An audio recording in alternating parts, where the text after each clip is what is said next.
the number one reasons relationships failed and we end up bringing out the worst in our partners is having differences and escalation. It starts to escalate.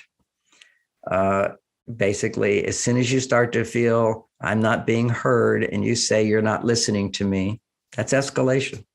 It's only downhill from there. If you say you're not listening to me, you're already escalating an issue. If a man feels anger and frustration, he's starting to escalate. Frustration, he's not fully escalating. But if a man's angry, what you have to know, women, is I know many of you have these wounded experiences of terrible arguments with men. And you feel like a victim, you feel scared, you feel like you had no control over it, you have no idea why that happened. This wonderful guy who's so loving towards you could become so mean and so cruel. How did that happen? If you don't understand men, then you feel afraid, you feel untrusting, and you're kind of on edge. When could it happen again? And when this happens in my counseling class, I always bring women back to, let's look at that situation and see how you could have avoided that reaction. And they have no idea how they could have avoided that reaction.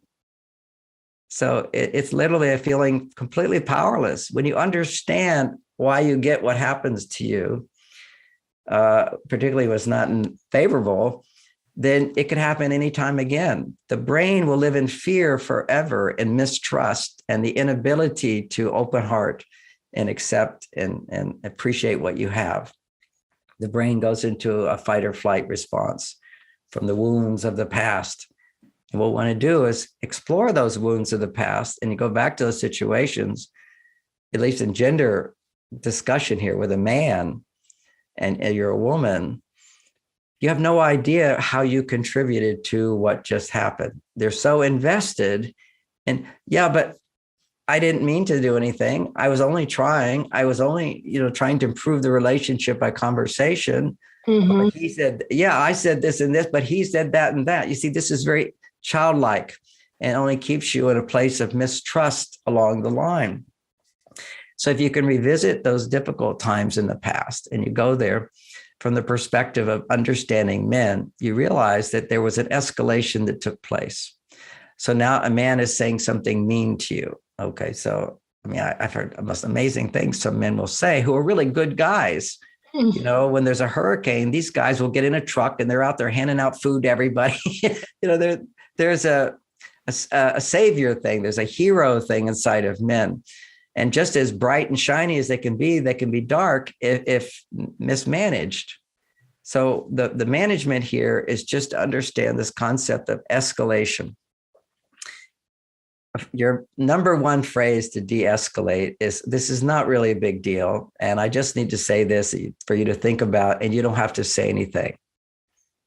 Now, why is that so important? If I was talking to men, I'd be explaining to men, if you start to experience any anger and you talk, it only gets worse.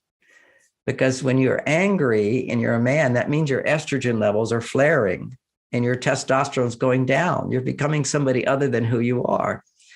And what women instinctively do is they think that, all we have to do is talk and then we'll feel better, because talking will produce estrogen and that helps women to feel better. Okay. So talking is now the answer, but actually it's not. The answer is men listening. And if they're good listeners, they can continue to seek to understand rather than to change.